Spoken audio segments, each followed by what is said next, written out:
Salut à toi, j'espère que tu vas bien. Pour moi, grâce à Dieu, honnêtement, je pense que tout va bien. Et j'aimerais te plonger au sein d'une réflexion concernant notre nature humaine. Je parle ici de la colère, qui ne s'est jamais laissé déborder par cette émotion dans sa vie. Je pense que personne parmi nous. En effet, cette émotion a un impact négatif sur nos vies, oui, mais aussi sur celle des autres. Et tu me diras, attends, quel est mon but, ma mission aujourd'hui? Je prendrai tout d'abord la peine, si Dieu le veut bien, de te présenter l'origine de ce mal. D'où vient la colère et surtout, quelle a été sa première manifestation à l'échelle de l'humanité? Trouver réponse à cette question nous permettra de comprendre en effet pourquoi est-il mauvais de laisser cette émotion dominer ton quotidien, ta vie. Et enfin, je souhaiterais qu'à la fin de cette vidéo, c'est un pari que je te fais si Dieu le veut bien, tu puisses à tout jamais dominer ta colère, avoir de la maîtrise de toi comme de tes émotions. Pour la colère, oui, mais aussi la haine, le dégoût, la tristesse, l'envie, tout cela forme un grand bouquet d'émotions. Tu pourras les contrôler comme je l'ai fait, grâce à Dieu. Alors bon, j'espère que tu es prêt. Si c'est le cas et seulement si c'est le cas, allons-y sans plus tarder. La première question donc, l'origine du mal. Et pour trouver une réponse, retournons bien en arrière à la création de l'homme. Car en effet, écoute bien, Dieu a jugé bon de mettre sur cette terre les hommes. Alors il va créer Adam. Adam, se sentant seul, ayant besoin d'aide, Ève va l'accompagner car en effet Ève est issue de la côte d'Adam. Ils vont faire leur chemin. Dans le jardin, il y a des animaux, des arbres, des fruits. C'est le paradis originel. Sauf qu'ils ne doivent pas manger un fruit. Le fruit du bien, de la connaissance du bien et du mal. Malheureusement, vous connaissez l'histoire. Ève mange le fruit, Adam la suit, et donc finalement, ils se trouvent dans un grand problème. Ils finissent par être chassés du jardin d'Éden. Je rappelle qu'ils ont été séduits par Satan, et c'est quelque chose de mal, malheureusement, tu vois. Et c'est ici, à cet instant précis, que le mal est rentré, désolé, en nous, dans ce monde. Car en effet, notre nature humaine était initialement parfaite, selon Dieu. Malheureusement, Satan a séduit Adam et Ève et a créé des imperfections en nous. Mais disons que Adam, comme Ève, n'avait pas encore pris connaissance de la première manifestation de la colère dans ce monde. Et quelle est-elle? Voilà ma réponse, allons-y. Tu sais, Adam et Ève ont mis au monde deux fils, Caïn et Abel. Et c'est à cause d'eux, entre guillemets, à cause d'eux, que la colère va se manifester pour la première fois dans ce monde, plutôt à cause de l'un d'eux. Tu vois? Alors décrivons rapidement les personnages. Qui est Abel? Un berger. Il aime les animaux comme moi, le bétail. Il est aussi chasseur. Abel apprécie les animaux. C'est son plaisir à lui. Ok? Parallèlement, nous avons Caïn qui, quant à lui, est plutôt un homme de la terre, un agriculteur. En effet, il arrive à cultiver du maïs, des légumes, des fruits. C'est un agriculteur. Alors oui, je résume. Agriculteur et chasseur. Et au bout d'un moment, vous savez, Dieu va demander un sacrifice, une offrande, à Caïn comme à Abel. Ok? Et disons que Abel, comme il a des animaux, va offrir un bélier, un agneau, quelque chose du genre. Tandis que Caïn va préférer donner des fruits comme des légumes.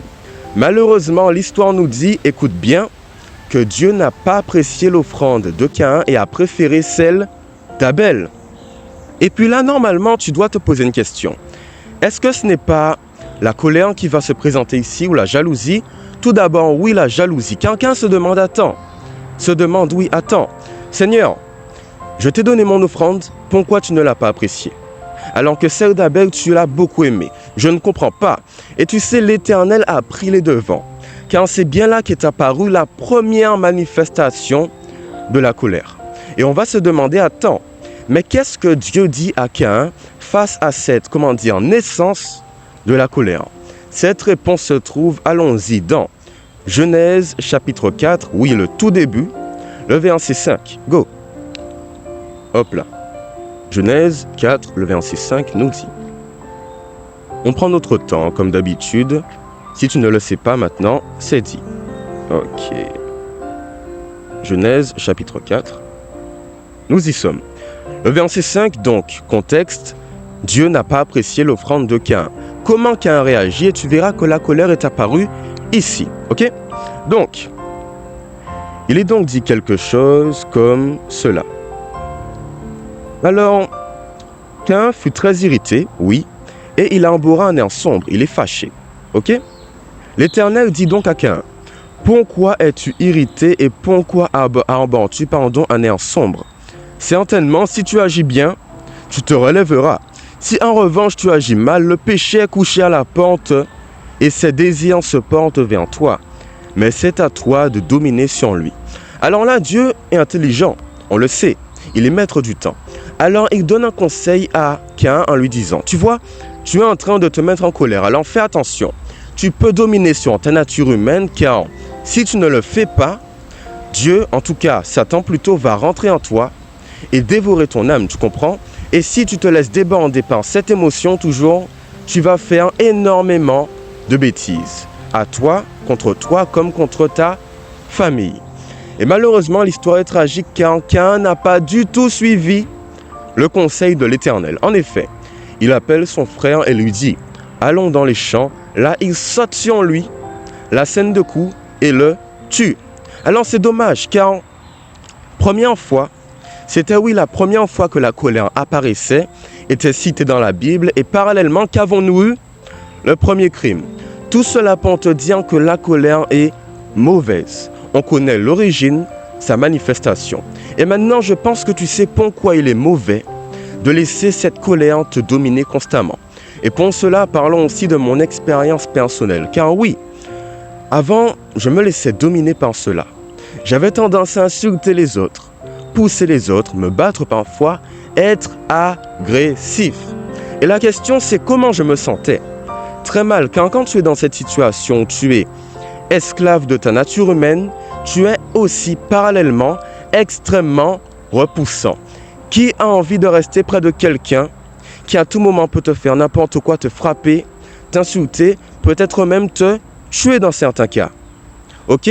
Alors la colère n'est bonne en rien, elle ne résout aucun problème. Parallèlement, quand j'avais des amis qui se laissaient déborder, je me sentais très mal et je faisais en sorte de m'éloigner d'elle.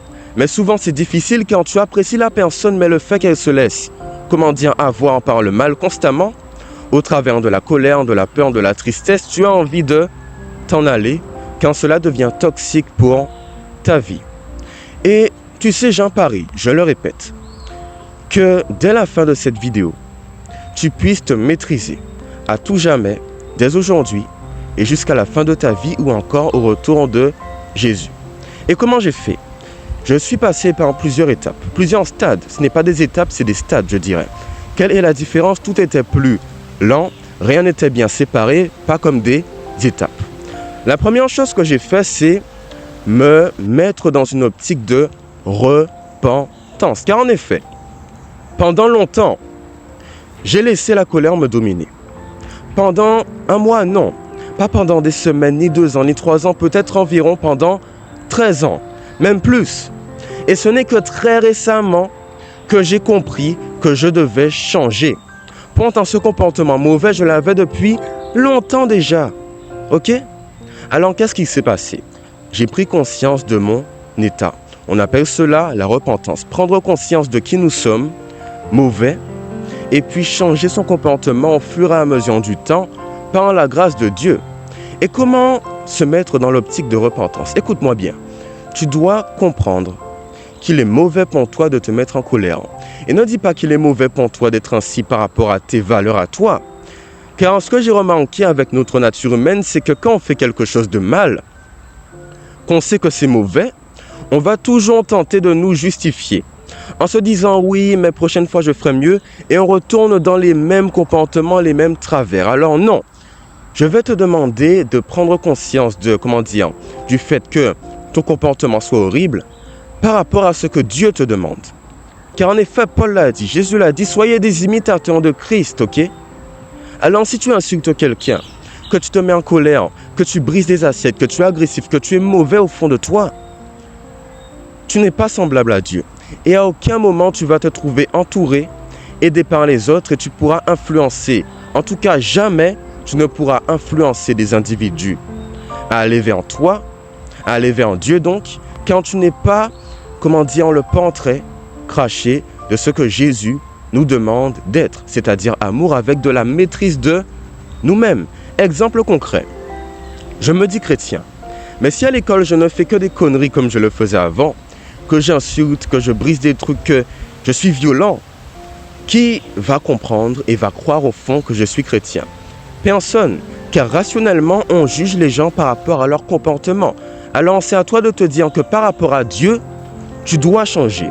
Et c'est bien là le stade de repentance. Une fois atteint ce niveau, rien n'a été simple. Car pendant longtemps, j'ai échoué. J'ai regardé des vidéos, j'ai médité, j'ai écrit pour gagner en sagesse, en maîtrise de moi-même, mais malheureusement, rien n'y faisait réellement. Cette prétendue sagesse, maîtrise de moi-même, est en réalité futile, superficielle. Et c'est là que je vais toucher un élément important. Considère-toi comme de l'argile. L'argile, à son état naturel, c'est difforme. On n'a pas trop de forme en tant qu'argile, rien n'est très beau. D'accord? Donc nous sommes l'argile. Je pense en avoir déjà parlé dans une vidéo et Dieu est le potier. Et c'est bien ce que j'ai compris. Et c'est ici qu'est apparu un miracle dans ma vie. Car je n'étais surtout pas la personne qui avait la capacité d'être meilleur quant à la maîtrise de moi, mais aussi dans énormément de domaines. Mais comment j'ai pu y arriver? J'ai laissé Dieu prendre la première place quant à la gestion de mes émotions, en comprenant qu'il m'a créé, qu'il est maître de ma nature humaine, qu'il connaît mes imperfections et qu'il peut les colmater, comme le potier fait en sorte que l'argile ait une forme, qu'elle devienne plutôt un vase, quelque chose qui sera utile à ce monde, tu vois? Alors c'est ce que j'ai compris. Peu importe les stratégies que tu vas utiliser de toi-même pour gérer ta colère, tu as 100% de chance d'échouer. Et je te le dis car j'étais dans ce même cas de figure. Mais une fois que tu fais confiance à Dieu, que tu le laisses dominer ton être, ta vie, ton cœur, ton esprit, il fera les changements nécessaires pour toi. Et parallèlement, tu dois être authentique à qui tu es. En disant à Dieu, oui, change-moi, mais si quand vient le moment de te maîtriser, tu ne fais pas ce qu'il faut, Dieu verra que ton comportement n'est pas sincère, que tu veux, en théorie, être maître de toi-même, mais qu'en pratique, tu ne fais pas ce qu'il te demande de faire. Et c'est bien là le grand souci chez beaucoup. Tu veux être maître de toi-même, mais tu ne veux pas laisser Dieu prendre le dessus dans ta vie. Alors que sans lui, tu ne pourras jamais rien faire. Notre nature humaine est pécheresse, mauvaise. On ne peut pas changer cette réalité sans Dieu. Retiens bien cela. Alors bon, qu'est-ce que l'on peut dire? Nous savons comment nous maîtriser en laissant Dieu gagner nos vies. Et comment faire? C'est simple, tu lui donnes la priorité. Voilà pourquoi nous allons dans quelques instants faire une prière qui va t'amener à comprendre une chose. C'est que je n'étais rien avant Dieu. C'est que j'étais violent avant Dieu. J'insultais, j'avais beaucoup de défauts. Mais que par sa grâce, tout le monde peut changer. Et que si on lui donne la première place, tout va se bouleverser dans le cours de notre existence. Alors à nous de prier pour comprendre quelque part que nous avons besoin de l'Éternel pour maîtriser la honte, la colère, la peur, la tristesse. C'est un bouquet d'émotions, je l'ai dit. Mais la même solution, la voilà, l'Éternel, notre Dieu, en tout cas le Dieu que moi, je proclame. Alors prions dès maintenant, allons-y. Seigneur Dieu, tu nous vois. Initialement, j'étais mauvais et je n'avais pas de maîtrise de moi-même. Et j'ai trouvé important, pertinent aujourd'hui de parler de toi pour que mes abonnés, mes non-abonnés, peu importe qui ils sont, comprennent que s'ils veulent un changement dans leur vie, ils ont besoin de toi, Seigneur. J'ai compris cela tardivement et cela a créé énormément de douleur dans ma vie quand je voyais que je voulais être meilleur par rapport à ma gestion de moi-même, mais que je me laissais toujours avoir par le mal. Car la réalité est que quand on laisse cette émotion, la colère comme les autres, prendre trop de place dans nos vies, le mal finit par s'y installer et nous détruire intérieurement. C'est ce que j'ai voulu dire à mes abonnés comme non abonnés aujourd'hui. Alors je prie dès maintenant pour que tu puisses visiter ceux qui en ont besoin, ceux qui croient en ta parole, ceux qui ont la foi, pour qu'ils puissent te faire confiance, afin que tu puisses être le potier et qu'ils soient l'argile quant à la gestion de leurs émotions et aussi pour leur vie entière. Alors je t'ai prié Seigneur au nom de Jésus et pour ta gloire. Amen, amen. J'espère honnêtement que cette vidéo t'a plu. Je me sens bien, j'ai su me maîtriser par la grâce de Dieu. Et je pense que j'ai pu t'amener vers la ligne, la conduite à adopter pour que tu puisses toi aussi te retrouver dans ma situation de maîtrise de moi-même. Car Paul nous dit quelque chose, peu importe ce que tu fais, ce que tu dis, prends la peine d'édifier les autres. Alors pour y arriver, nous devons nous gérer. Et avant de terminer, j'aimerais remettre le doigt sur un élément important. Entre parenthèses, pourquoi Dieu n'a pas apprécié l'offrande de Caïn, mais plutôt celle d'Abel? Caïn savait au fond, j'en suis sûr, car Adam et Ève l'avaient assez éduqué, que ce que Dieu avait besoin, c'était d'une offrande vivante, un agneau.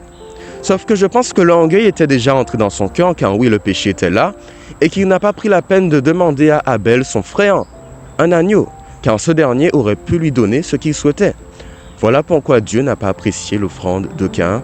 Selon moi, j'en ai déjà bien discuté. Alors bon, si cette vidéo t'a plu, tu pourras t'abonner, l'aimer, la commenter, la partager. Commenter pour savoir à quel point tu en es quant à la maîtrise de ta personne.